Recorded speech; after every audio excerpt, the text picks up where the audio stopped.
The camera sat on its tripod like a judge waiting to deliver a verdict. Everyone was gathering for the family photo, the annual Christmas tradition that had somehow become sacred in the Morrison household. I watched from the kitchen doorway as my son David arranged his wife's family in perfect rows on the cream-colored sofa I had helped them pick out 3 years ago. Melissa's parents took the center seats, their silver hair catching the late afternoon light streaming through the bay windows. Her brother and his wife flanked them with their twin boys, all blonde curls and matching sweater vests. Everyone was smiling that practiced smile people wear when they know they're being photographed for posterity. I had been looking forward to this moment for weeks. After 5 years of feeling like an outsider at these gatherings, I thought maybe this year would be different. Maybe this year, I would finally be included in the family photo that would sit on their mantelpiece for the next 12 months, silently declaring who belonged and who didn't. I smoothed down my burgundy dress, the one I had bought specifically for this occasion, and started walking toward the living room. The hardwood floors creaked slightly under my feet, a sound that had become familiar over the years of countless visits to this house that my son called home, but where I had never quite felt welcome. "Okay, everyone ready?" David called out, adjusting the camera's timer settings. That's when I stepped into the frame, moving naturally toward the empty space on the left side of the sofa, where I assumed I would fit. The room went quiet. It wasn't the comfortable quiet that falls over a group preparing for a photo. It was the sharp, crystalline quiet that cuts through the air when something unspoken but understood passes between people. I felt it immediately, that invisible wall that had always been there, but which I had hoped might finally come down. Melissa's smile never wavered, but her eyes found mine with surgical precision. "Oh, Helen," she said, her voice carrying that particular tone that Southern white women have perfected. Sweet as honey on the surface, sharp as broken glass underneath. "This one is just for the immediate family." The words hit me like a physical blow, but I kept my expression neutral. Around me, I could see the barely concealed glances, the way her father cleared his throat, the way her mother suddenly became very interested in adjusting her pearl necklace. The twins, thankfully, were too young to understand the weight of what was happening, but even they seemed to sense the shift in the room's energy. I looked at David, my son, my beautiful boy who had grown into a man I sometimes didn't recognize. He was still fiddling with the camera, apparently absorbed in getting the technical details just right, but I knew he had heard every word. I knew because his shoulders had tensed in that particular way they always did when he was uncomfortable, but didn't want to show it. "Mom, maybe just this once," he started, but his voice trailed off when his wife's hand found his arm. "David, honey, the timer is already set. We don't want to keep everyone waiting," Melissa said, her voice carrying just enough edge to make it clear this wasn't a suggestion. I stood there for what felt like an eternity, but was probably only seconds. All those Sunday dinners I had hosted when David was growing up, all those scraped knees I had bandaged, all those school plays I had attended alone because his father wasn't in the picture, none of it seemed to matter in that moment. What mattered was that I was black, and they were white, and no amount of love I had poured into raising my son could change the fact that in Melissa's family photo, there was no place for someone who looked like me. "Of course," I said quietly, backing away from the group. "I understand." But I didn't understand. Not really. What I understood was that after 55 years on this earth, after raising a son as a single mother, after working 3 jobs to put him through college, after watching him fall in love and get married and start building a life, what I understood was that in this moment, in this room, to these people, I was still just the black woman who didn't belong. I retreated to the kitchen and busied myself with cleaning dishes that were already clean. Through the doorway, I could hear the artificial cheer as they arranged themselves for the photo, the count of 1, 2, 3, and the flash that captured their perfect white family moment. The irony wasn't lost on me that I was standing in a kitchen, the same space where my grandmother had worked for white families in Alabama, where my mother had found employment when we moved north, where I had spent countless hours of my own youth helping my mother cater events for families who looked just like the Morrisons. 3 generations of women, and here I was, still relegated to the kitchen while the real family posed in the living room. But something was different this time. Maybe it was my age. Maybe it was the accumulation of a lifetime of these moments. Or maybe it was just that I was tired of swallowing my dignity for the sake of keeping peace. As I stood there with my hands in the warm, soapy water, I felt something stirring inside me that I hadn't felt in years. It wasn't anger exactly. It was something deeper, something that reached back through generations of women who had bitten their tongues and bowed their heads and found ways to survive in spaces where they weren't wanted. It was the voice of my great-grandmother, who had been born into slavery but had taught her children to read by candlelight. It was the spirit of my grandmother, who had walked miles to vote when it wasn't safe for Black women to do so. It was the strength of my mother, who had cleaned white people's houses by day and studied for her teaching certificate by night. They were all there with me in that kitchen, and for the first time in my life, I could hear them clearly. Enough. The photo session ended with laughter and compliments about how lovely everyone looked. I heard Melissa already planning where the photo would be displayed, talking about getting copies made for all the relatives. David poked his head into the kitchen to tell me they were going to open presents. And did I want to join them? I smiled and nodded, because that's what I had always done. I followed him back into the living room and took my designated seat in the chair that wasn't quite part of the circle, the one that was clearly included as an afterthought. I watched as my son's children, my grandchildren, opened gifts, and I smiled when they showed me their toys, and I made all the appropriate responses when spoken to. But inside, something fundamental had shifted. As I sat there watching this family that had never quite accepted me as one of their own, I began to understand that I had been complicit in my own erasure. Every time I had smiled when I should have spoken up, every time I had made myself smaller to fit into their comfort zone, every time I had chosen peace over my own dignity, I had been betraying not just myself, but every woman who had come before me. The evening wound down with the same ritual as always. I helped clear the dishes while Melissa supervised from the living room, pointing out what needed to be put away and what should be saved for tomorrow. I hugged the grandchildren goodbye and listened to their sleepy promises to call me soon. I kissed David's cheek and told him I'd had a lovely time, because that's what good mothers do. We protect our children from uncomfortable truths, even when those truths are about themselves. But as I drove home through the quiet December streets, past houses lit up with Christmas lights and filled with families celebrating together, I made myself a promise. This would be the last time I would allow myself to be treated as less than family in my own son's house. This would be the last time I would smile and nod while being excluded from the moments that mattered. I didn't know exactly how I was going to change things, but I knew with absolute certainty that change was coming. The woman who had walked into that house earlier in the evening, the one who was grateful for scraps of inclusion and willing to accept whatever role she was given, she wasn't walking back out. In her place was someone I hadn't met in a long time, the woman my mother had raised me to be, the one who knew her worth and wasn't afraid to claim her place in the world. The woman who understood that family isn't about blood or marriage certificates or matching skin tones. It's about love and respect and the choice to show up for each other, especially when it's hard. That woman was going to make sure there was an empty chair in next year's photo if I wasn't in it, because some things are more important than keeping the peace, and dignity is definitely one of them. As I pulled into my driveway, I looked at my own house, the one I had bought with my own money, the one filled with photos of David at every age, the one where he had always been welcomed and celebrated and loved unconditionally.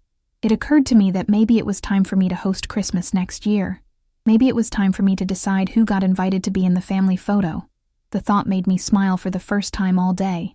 The days following that Christmas gathering stretched out before me like a blank canvas, each one an opportunity to paint something different than what had come before. But first, I had to sit with the weight of what had happened, to really feel it instead of pushing it down like I always had. I found myself thinking about my mother more than usual. Dorothy Henderson had been a force of nature, all 5 feet 2 inches of her. She had cleaned houses during the day and taken night classes 3 evenings a week, determined to become a teacher even though the world told her that Black women like her should be content with menial work. She never made it to the classroom. Cancer took her when I was 23, but she had instilled in me something I had somehow forgotten along the way. Helen Marie, she used to say, using my full name when she wanted my complete attention. You carry the dreams of women who never got to dream. Don't you dare make yourself small for anybody. I had made myself small for Melissa's family. I had shrunk myself down to fit into their narrow definition of acceptable, had smiled when I should have challenged, had accepted crumbs when I deserved a seat at the table. But more than that, I had taught David that it was okay to treat me that way. I had shown him through my silence that my dignity was negotiable. The realization hit me like a physical blow as I sat in my kitchen 3 days after Christmas, drinking coffee from the mug David had given me for Mother's Day 2 years ago, the one that said, "Best Mom Ever" in fading letters. I had been so focused on not rocking the boat, on maintaining my relationship with my son and my access to my grandchildren, that I had forgotten to maintain my relationship with myself. I thought about calling my sister Patricia in Atlanta, but I knew what she would say. Pat had never liked Melissa, had called her that little ice princess from the moment they met. She would tell me I should have spoken up years ago, that I was too accommodating, that I needed to stop letting people walk all over me. She wouldn't be wrong, but I wasn't ready for her brand of tough love just yet. Instead, I found myself pulling out photo albums I hadn't looked at in years. There was David at 6, missing his front teeth, grinning as he helped me bake cookies for his class. David at 10, proudly holding up a trophy from his little league team while I beamed beside him in my work uniform, having rushed from my shift at the hospital to make it to his game. David at 18, in his graduation cap and gown, with his arm around me as we celebrated his acceptance to college. In every single photo, the love between us was evident. I had been his whole world for so long, and he had been mine. When had that changed? When had I become someone who could be excluded from his family without consequence? I knew the answer, even though it was hard to admit. It had changed when he started dating Melissa in his senior year of college. Not all at once, but gradually, like water wearing away stone. The phone calls became shorter, the visits less frequent. When he brought her home to meet me, I had tried so hard to make a good impression that I had lost sight of who I was in the process. Melissa was everything I wasn't. Young, white, blonde, from a family with money and connections. She was polite to me in that distant way that made it clear she found me slightly exotic, like an interesting artifact from David's past that was to be observed but not truly engaged with. And I had accepted that dynamic, because I was so afraid of losing my son, that I was willing to lose myself instead. But that Christmas photo had been the final straw. Something about the casual cruelty of it, the way she had dismissed me in front of her entire family, the way David had stood there and let it happen. It had awakened something in me that I hadn't felt since I was young and angry and full of righteous indignation about the world's injustices. I decided to call my friend Margaret, who had been my colleague at the hospital for 15 years before we both retired. Margaret was one of the few people who knew the whole story of my relationship with David's wife, mainly because she had witnessed my gradual transformation from confident woman to perpetual people-pleaser. "Helen, honey, I've been waiting for you to call," Margaret said when she picked up the phone. "How was Christmas?" I told her everything. About the photo, about Melissa's words, about David's silence, about how I had felt standing in that kitchen afterward. Margaret listened without interrupting, making small sounds of sympathy and encouragement in all the right places. When I finished, there was a long pause. Then Margaret said something that surprised me. "Good, good," I repeated, confused. Good that it finally happened. Good that she finally showed her true colors so clearly that even you couldn't pretend not to see them. Good that you're finally angry enough to do something about it. Margaret was right. I was angry, but it was a different kind of anger than I had ever experienced. It wasn't the hot, explosive anger that burns out quickly. It was the slow, steady anger that builds over time and eventually moves mountains. It was the anger of a woman who had finally reached her limit. "So, what are you going to do about it?" Margaret asked. "I don't know yet," I admitted, "but I'm going to do something." That night, I did something I hadn't done in years. I went to my computer and started writing. Not a letter to David or Melissa, not a journal entry meant for my eyes only, but something else entirely. I wrote about growing up as a black girl in the 1970s, about my mother's struggles and dreams, about raising a son alone while working multiple jobs, about the 1,000 small ways racism shows up in daily life. I wrote about microaggressions and coded language, about being the only black person in spaces where everyone pretends not to notice your difference while simultaneously making sure you never forget it. I wrote about the exhaustion of always having to prove your worth, of having to be twice as good to get half the recognition, of smiling when you want to scream.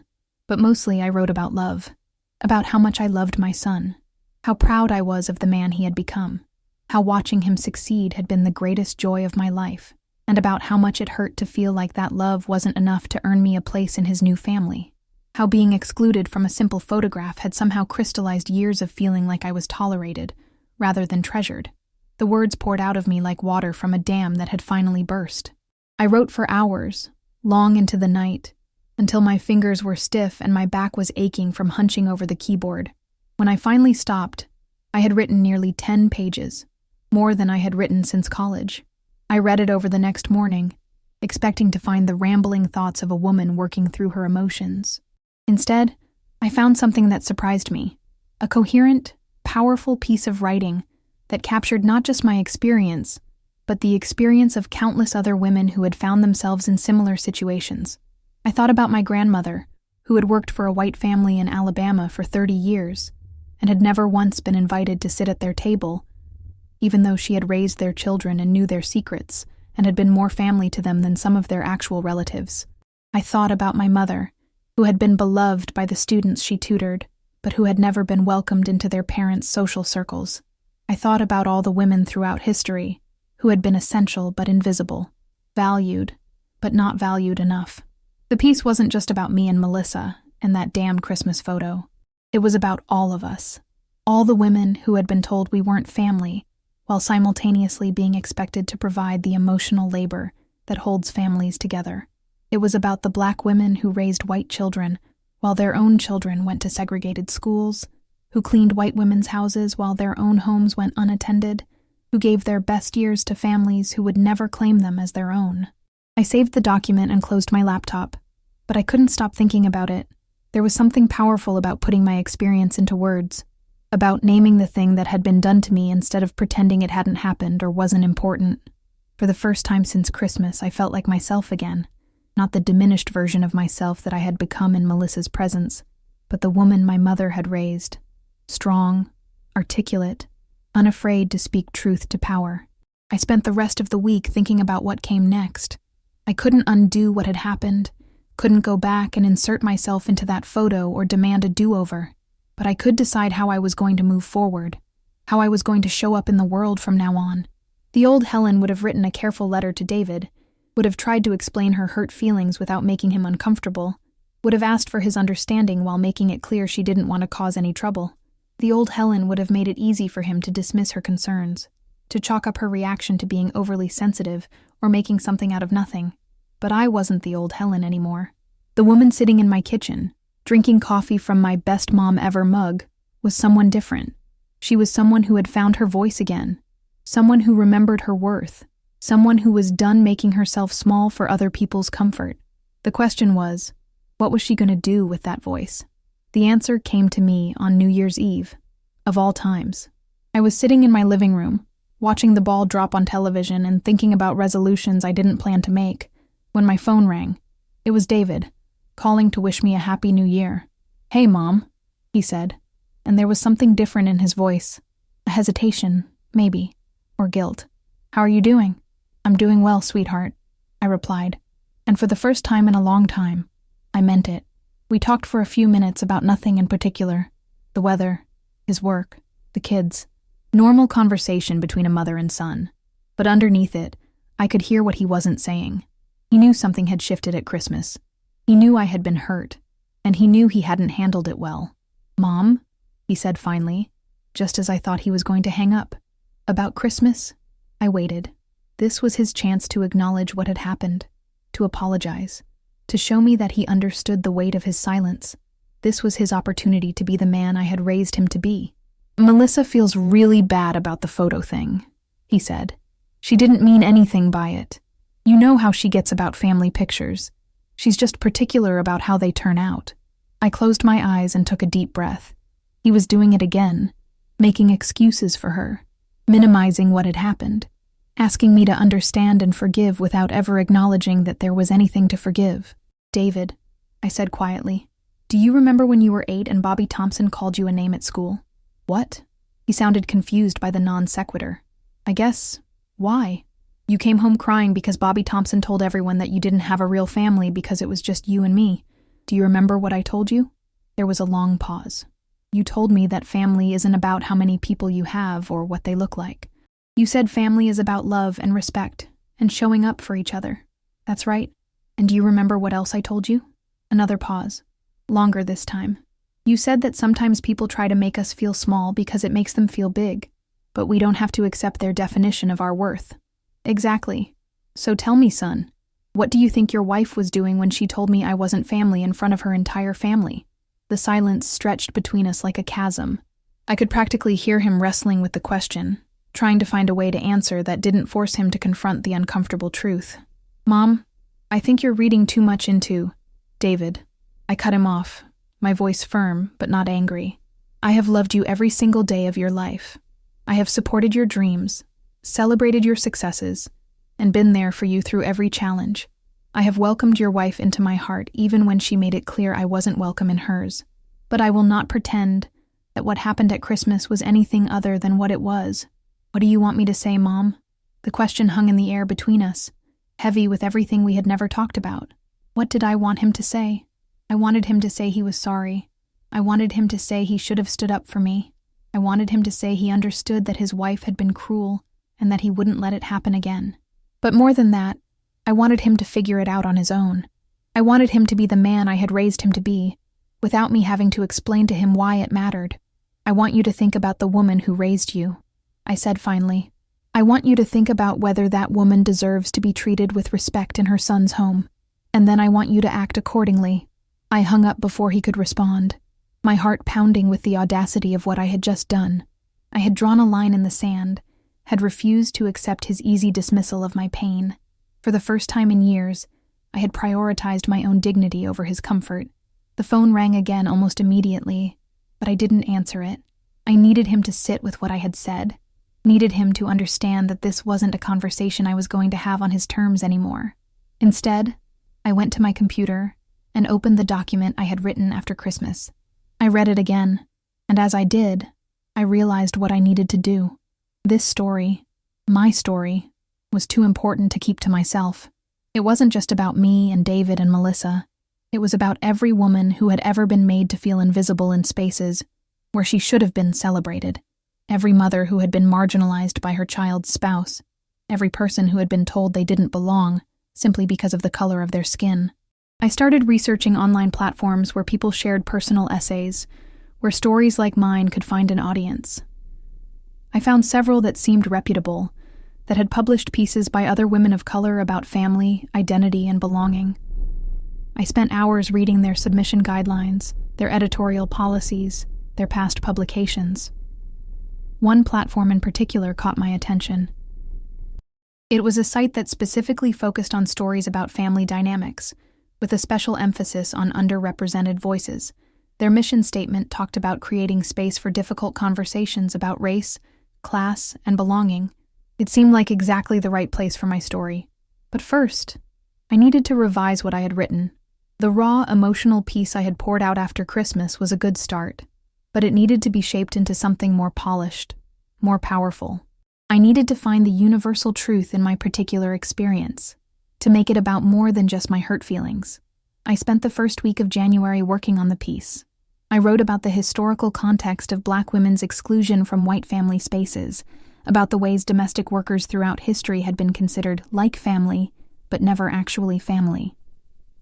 I wrote about the psychological impact of microaggressions, about how small acts of exclusion could carry the weight of centuries of oppression. But I also wrote about resilience, about the strength I had drawn from my mother and grandmother, about the ways Black women had always found to assert their dignity even in the face of systematic devaluation. I wrote about love, the complicated, messy love between parents and children that persists even when it's tested by prejudice and misunderstanding. Most importantly, I wrote about the moment of awakening that had happened in that kitchen on Christmas Day. The moment when I had realized that I had been complicit in my own marginalization, and that I had the power to change the dynamic if I was brave enough to do so. As I worked on the piece, I found myself thinking more clearly about what I wanted from David and Melissa going forward. I didn't want revenge or dramatic confrontations. I didn't want to destroy their marriage or alienate my grandchildren. What I wanted was simple: respect. Recognition of my worth as a human being and my place in my son's life. An acknowledgement that what had happened was wrong, and a commitment to making sure it never happened again. But I also realized that I couldn't wait for them to give me those things. I had to claim them for myself, had to show them through my actions that I was no longer willing to accept less than what I deserved. The essay became my way of doing that. By writing it, by preparing to share it with the world, I was taking control of my own narrative. Instead of being the silent victim of Melissa's prejudice, I was becoming the author of my own story. I titled the piece, "The Empty Chair," a Black mother's reflection on family, race, and belonging. It was personal but political, specific but universal, angry but not bitter. It was everything I wished I had been able to say in that living room on Christmas Day, but hadn't had the words or courage to express. When I finished the final draft, I read it aloud to myself, hearing my mother's voice in my words, feeling my grandmother's strength in my spine. This was more than just an essay. It was a declaration of independence, a refusal to be diminished, a claim to my rightful place in the world. But before I could submit it for publication, I knew I had to have one more conversation with David. Not to ask for his permission or approval, but to give him the opportunity to make things right before I took the discussion public. It was a courtesy, really, the last courtesy I planned to extend. I called him on a Thursday evening when I knew he would be home from work but before the dinner rush with the kids. Melissa answered the phone, her voice saccharine sweet as always. "Oh, hi, Helen. How are you? David's just getting out of the shower. Can I have him call you back?" "Actually, Melissa, I'd like to talk to both of you. Are you free for a few minutes?" There was a pause, and I could almost hear her mental calculations. Whatever she heard in my voice, it made her decide not to put me off. "Of course. Let me get David." A few minutes later, they were both on the line, their voices artificially cheerful in that way people get when they're trying to pretend everything is normal when it clearly isn't. "Hi, Mom," David said. "What's going on?" "I wanted to talk to you both about Christmas," I said, getting straight to the point. "About what happened with the family photo." "Oh, Helen, I already explained to David that it wasn't personal," Melissa started, but I cut her off. "Melissa, when you told me I wasn't family, was that or was it not related to the fact that I am Black and your family is white?" The question hung in the air like smoke. I could hear David's sharp intake of breath, could imagine Melissa's face going pale. What? I never said anything about race," Melissa stammered. "You didn't have to," I replied calmly. "But we all know that if I were a white woman who had raised your husband and loved your children and been nothing but kind to your family for 5 years, I would have been in that photo. We all know that the only reason I was excluded was because my presence would have disrupted the visual narrative of your perfect white family." "Mom," David said, his voice strained, "I don't think that's fair." "What's not fair," I interrupted, "is that I've spent 5 years pretending this wasn't about race when we all know it is. What's not fair is that I've made myself smaller and smaller trying to fit into a space that was never intended to include someone like me. What's not fair is that my own son stood by and watched his wife humiliate me in front of her entire family and said nothing. There was dead silence on the line. I could hear my heart beating in my ears, could feel the weight of 55 years of swallowed words finally being spoken. "I love you, David," I continued. "I will always love you, but I will not continue to participate in my own erasure. I wanted to give you both the opportunity to acknowledge what happened and to commit to making sure it never happens again. If you can't do that, then we're going to have a problem." "What kind of problem?" Melissa asked, and I could hear the edge in her voice now, the careful politeness finally cracking. I smiled, even though they couldn't see it. The kind where the whole world gets to hear about how the Morrison family treats their Black grandmother. The silence that followed my words was deafening. I could practically hear their minds racing, trying to process what I had just said. Finally, David found his voice. "Mom, what do you mean?" "I mean, I've written about what happened at Christmas, about the family photo, about being excluded, about what it feels like to be treated like an outsider in your own son's home, and I'm planning to publish it." "You can't do that," Melissa said immediately, her voice sharp with panic. That's private family business." "Is it?" I asked calmly. "Because when you excluded me from your family photo in front of your parents, your brother, his wife, and their children, you made it public.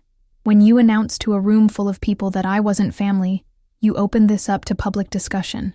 "Helen, please," David said, and I could hear the desperation creeping into his voice.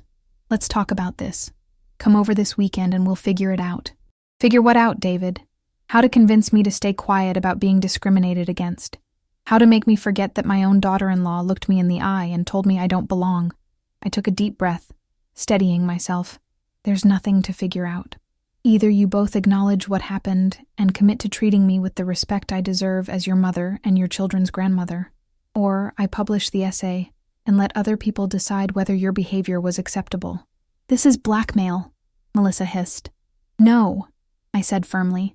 Blackmail would be if I were demanding money or threatening to lie about you. I'm simply telling the truth about what happened and giving you the choice of how you want to respond to it. But David's career, Melissa continued, her voice rising.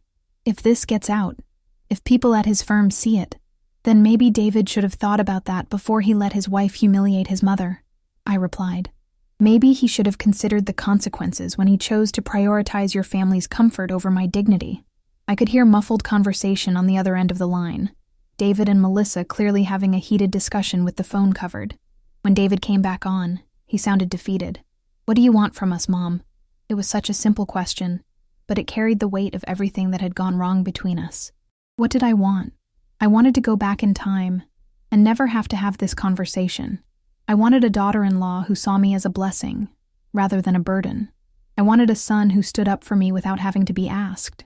I wanted grandchildren who grew up understanding that love comes in all colors and that family is defined by commitment, not complexion. But since I couldn't have any of those things, I would settle for something else. I want an apology, I said. A real one, not an explanation or an excuse. I want you both to acknowledge that what happened was wrong, was hurtful, and was motivated by racial bias. I want a commitment that it will never happen again, that I will be included in family gatherings and family photos and family decisions that affect my grandchildren. And I want this conversation to mark the beginning of a new relationship between us, one based on mutual respect, rather than my willingness to accept whatever scraps of inclusion you're willing to throw my way. Another long pause. Then Melissa spoke, her voice tight with barely controlled anger. And if we don't, then I publish the essay, and you can explain to your friends, your family, your neighbors, and David's colleagues why you felt it was appropriate to exclude your black mother-in-law from your family photo. You can field questions about your racial attitudes at the country club and the PTA meetings and the office holiday parties. You can watch other people judge your character based on your actions, just like I've been doing for the past 5 years. Jesus Christ, Helen, Melissa exploded. Do you have any idea what this could do to us? David's up for partner at his firm. We're trying to get the kids into private school. We have a reputation in this community. Exactly, I said quietly. You have a reputation, and now you get to decide what kind of reputation you want to have. Do you want to be known as the kind of people who treat family members with respect regardless of their race?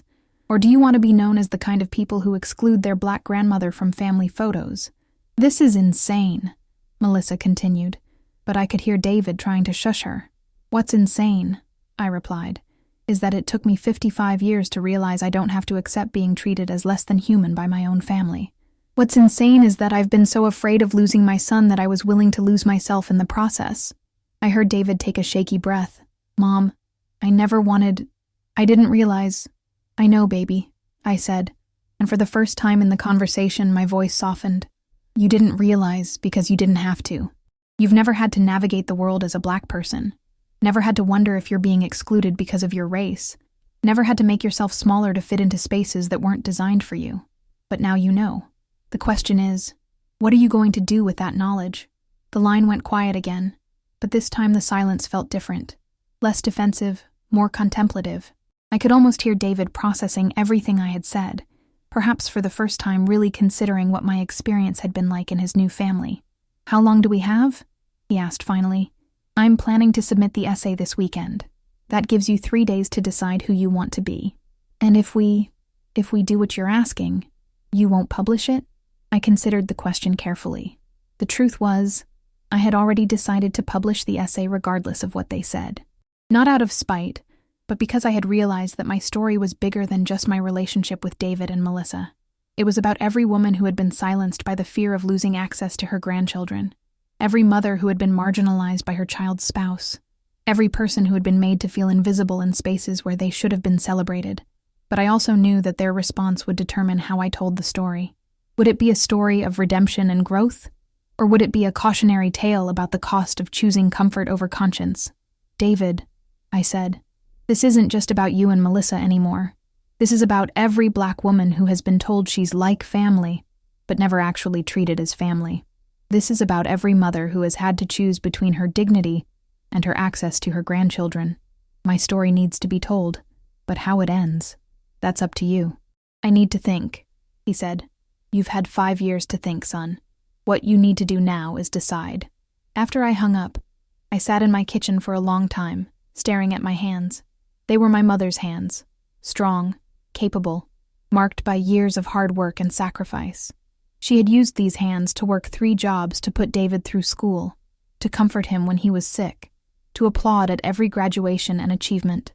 These hands had never been raised in anger, had never struck anyone, had only ever been used to build up and support and love, but they had also been hands that had stayed folded in my lap when they should have been raised to defend my dignity. They had been hands that had remained still when they should have reached out to claim my rightful place in family photos and family conversations and family decisions. Not anymore. I went to my computer and opened the essay one more time. Reading it over, I felt a surge of pride at what I had created. It was honest and powerful and necessary. More than that, it was mine, my truth, my experience, my voice finally speaking after years of silence. I made a few final edits, tightening some phrases and clarifying others. Then I saved the document and began the process of submitting it to the online platform I had chosen. The submission form asked for a brief bio, and I found myself writing about my mother, about the hospital where I had worked for 30 years, about the son I had raised alone.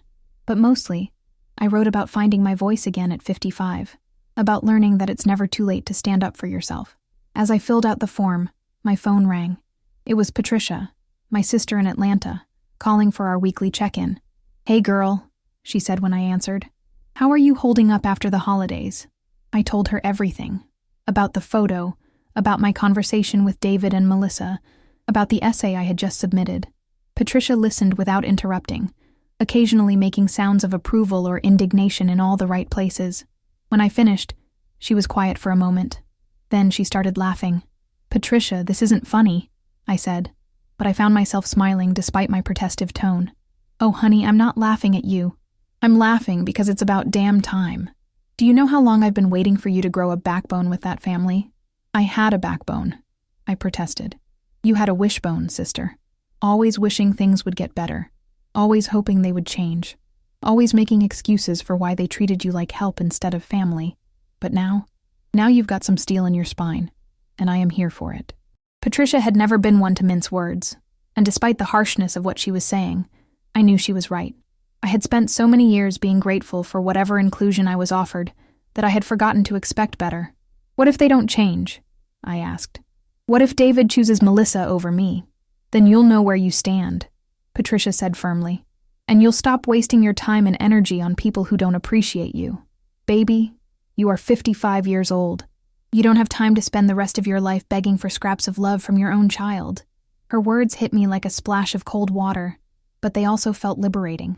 For so long I had been operating from a place of fear of losing David, fear of being cut off from my grandchildren, fear of being alone. But Patricia was right. I was 55, not 95. I had decades of life left ahead of me, and I could choose how to spend those years.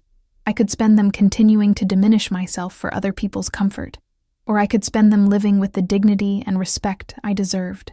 "You're right," I said. "I'm done being afraid." Good, because that little girl needed to be checked a long time ago, and David needed to be reminded that the woman who raised him deserves better than what he's been giving her. We talked for another hour, with Patricia sharing stories about her own struggles with her daughter's husband, about the ways family dynamics shifted when children got married, about the particular challenges faced by Black women in predominantly white spaces. By the time we hung up, I felt grounded again, secure in my decision to speak my truth regardless of the consequences. The next morning, I received an email from the online platform. They were interested in my essay and wanted to schedule a phone call to discuss publication. My heart raced as I read the message. This was really happening. My story was going to be told, my voice was going to be heard.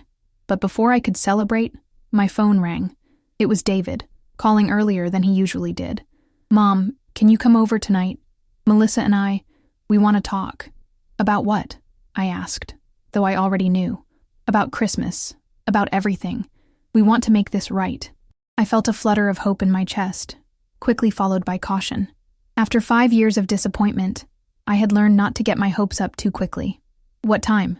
I asked. 7? After we put the kids to bed? I'll be there. I spent the day trying not to think about what they might say, trying not to rehearse my responses or prepare for various scenarios. Instead, I focused on getting ready for my phone call with the editor, researching the platform's other publications, thinking about how my story might fit into the larger conversation about race and family in America. At 6:30, I got in my car and drove to David's house. The familiar streets looked different somehow, as if I were seeing them with new eyes. Maybe it was because I was approaching this conversation as an equal participant rather than a supplicant hoping for acceptance. Maybe it was because I knew that regardless of what happened tonight, I had already taken control of my own narrative. When I pulled into their driveway, I saw both of their cars were there, and the house was lit up warmly from within. For a moment, I allowed myself to imagine that this was the beginning of a new chapter in our relationship, that David and Melissa had spent the past few days really thinking about what I had said and were ready to make meaningful changes.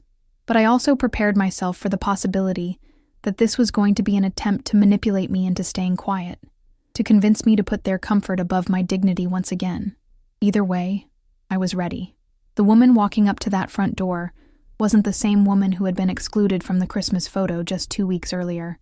She was someone who knew her worth, who had found her voice, who was no longer afraid to use it. I rang the doorbell and waited, my heart steady and my head held high. Melissa opened the door, and for the first time in 5 years, she looked genuinely uncomfortable in my presence. Gone was the practiced smile, the carefully modulated voice, the polite distance that had always characterized our interactions.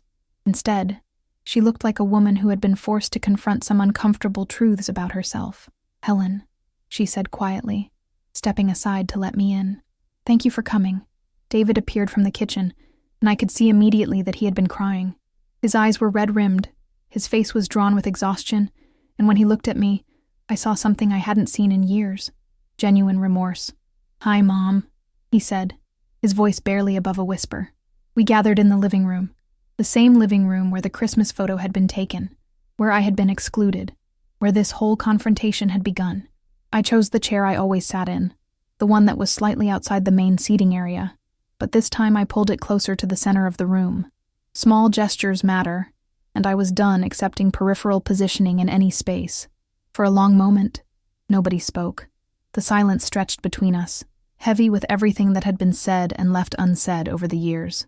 Finally, David broke it. "Mom, I owe you an apology. A real one, like you said."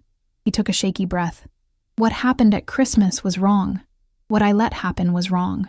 And it wasn't the first time I've failed to stand up for you when I should have." I nodded but didn't speak. This needed to come from him, in his own words, without my guidance or prompting. "I've been thinking about what you said, about how I didn't realize because I didn't have to. You're right. I've never had to think about race the way you have.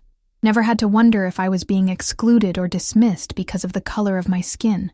But that's not an excuse for not seeing what was happening to you in my own house, in my own family." He paused, running his hands through his hair, a gesture he had done since childhood, when he was struggling with something difficult. "I remember when I was little, and you used to tell me that being colorblind wasn't the same as being anti-racist. You said that pretending not to see color meant pretending not to see the ways that color affected people's experiences in the world.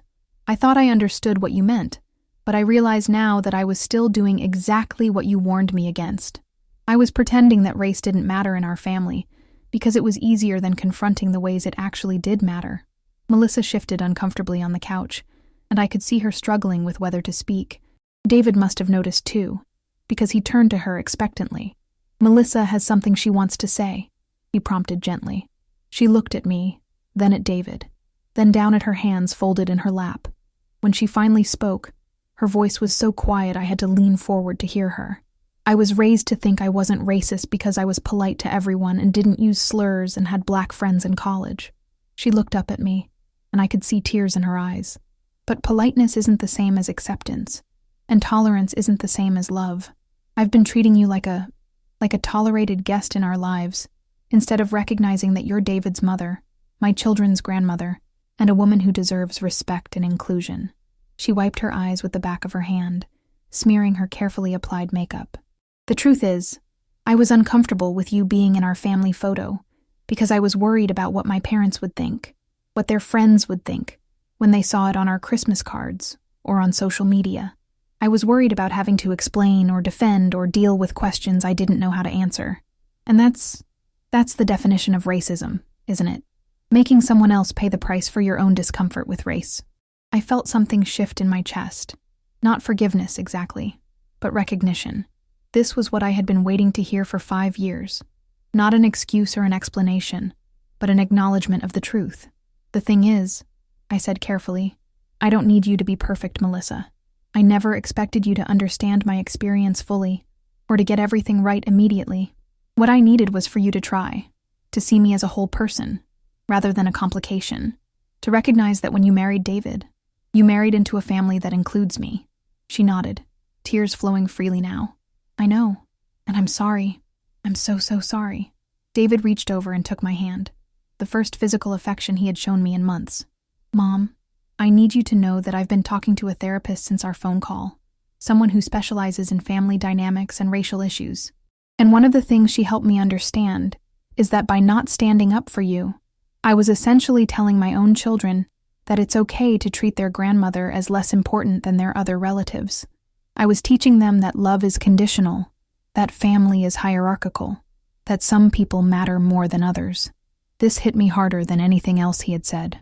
My grandchildren, David Jr., and who was 7, and Sarah, who was 5, were watching these interactions, learning from them, forming their understanding of family and love and belonging based on what they saw in their own home. What are you going to tell them? I asked. The truth, David said. Age appropriately, but the truth.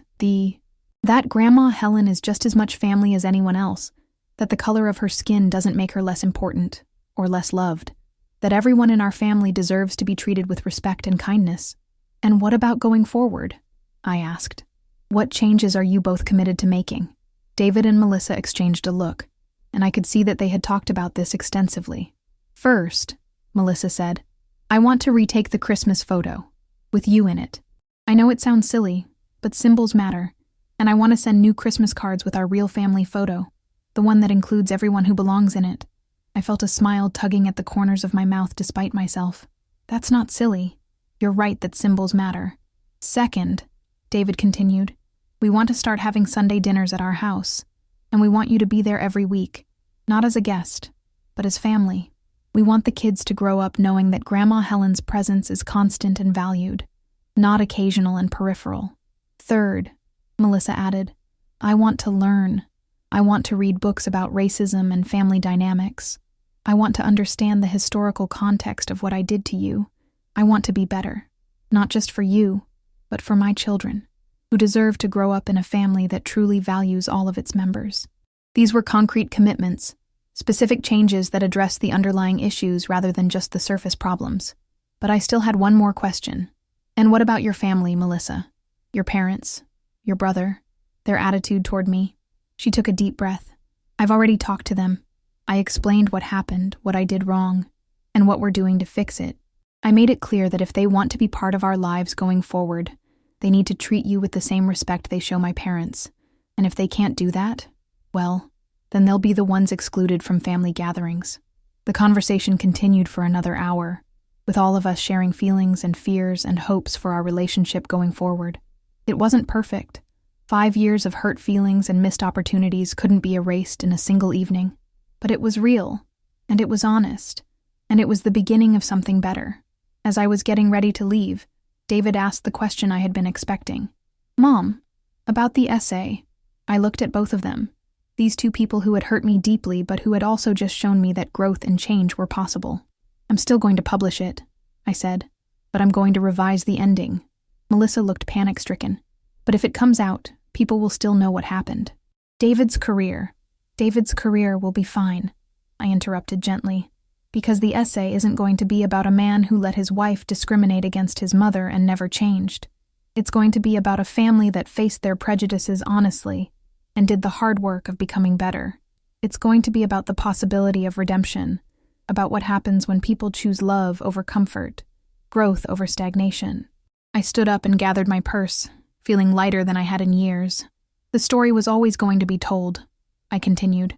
The only question was whether it would be a tragedy or a love story with a complicated middle. You've both just helped me decide which one it's going to be. I hugged them both. Really hugged them, not the polite, distant embraces that had characterized our relationship for so long, and headed for the door. "Oh, and Melissa?" I called over my shoulder as I reached the front steps. "Yes? Next Christmas, I'm hosting, and I'm making my grandmother's cornbread dressing recipe, the one David's been asking about for 20 years, but I've never shared because I was saving it for when I felt like real family." The smile that spread across her face was the first genuine one I had seen from her in 5 years. 6 months later, I stood in front of my bathroom mirror getting ready for Easter Sunday dinner at my house. The woman looking back at me was someone I had forgotten existed. Confident, radiant, unafraid to take up space in the world. At 55, I had finally learned what my mother had tried to teach me decades ago, that demanding respect isn't selfish, it's necessary. The essay had been published 3 months earlier, and the response had been overwhelming. Hundreds of women had reached out to share their own stories of exclusion and marginalization within their families. The piece had been shared thousands of times on social media, had sparked conversations in book clubs and church groups and therapy sessions across the country. But more importantly, it had sparked conversations in my own family. David and Melissa had both read it before publication, and while it had been difficult for them to see their actions laid out so starkly, they had stood by their commitment to growth and change. True to their word, they had retaken the Christmas photo, not just with me in it, but with me in the center, surrounded by my son, his wife, and my grandchildren. It was the first family photo I had ever been in that felt like it actually represented family, rather than accommodation. The Sunday dinners had become a cherished tradition.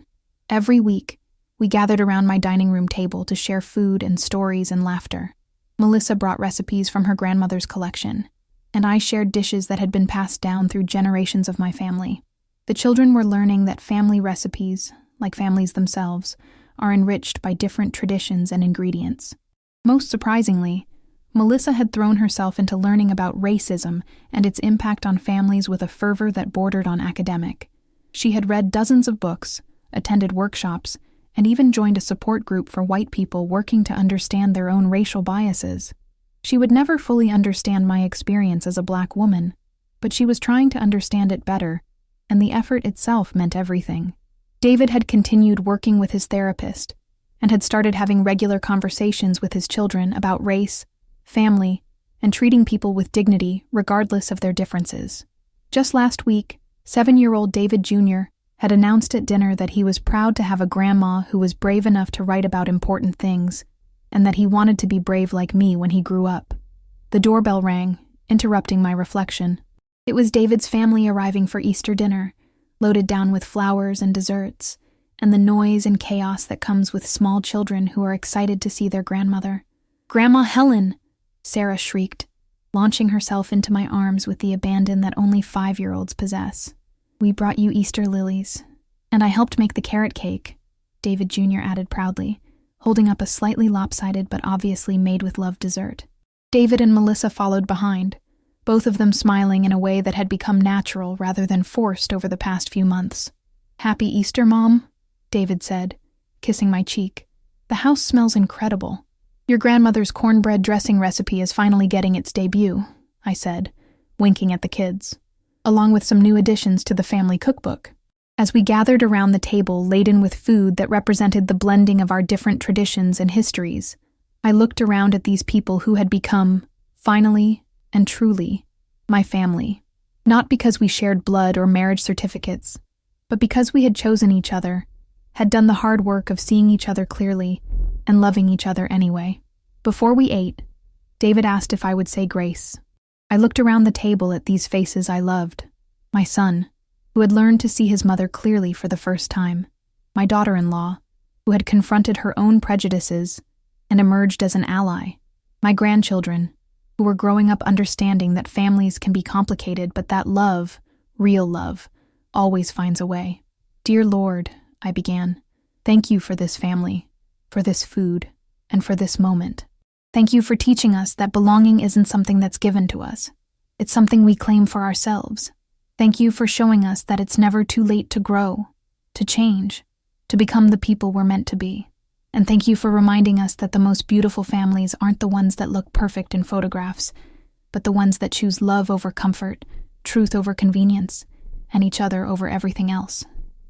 Amen. Amen, they echoed. And as we began passing dishes and sharing stories and creating new memories, I thought about the photo we would take later, not because it was required by tradition, but because we wanted to capture this moment, this family, this love that had been tested and had emerged stronger. In that photo, I wouldn't be standing at the edge or sitting in the peripheral chair. I would be right where I belonged, in the center of it all, surrounded by the people who finally understood that a family isn't defined by who looks alike, but by who chooses to show up for each other, especially when it's hard. The empty chair was filled at last, not by permission or charity, but by right and by love, and by the simple truth that I had always belonged here. I just had to be brave enough to claim my place. Author's note. This story is dedicated to every woman who has ever been made to feel like an outsider in spaces where she should have been celebrated as family. Your worth is not determined by other people's ability to see it. Your place at the table is not contingent on making yourself smaller. You belong, exactly as you are, and you have every right to claim the respect and love you deserve. The path to healing and wholeness isn't always easy, but it's always worth it. Sometimes the greatest act of love we can offer our families is refusing to accept less than we deserve, because in doing so, we teach them how to love better, how to be better, and how to create the kind of family that actually lives up to the word. May we all find the courage to fill our own empty chairs.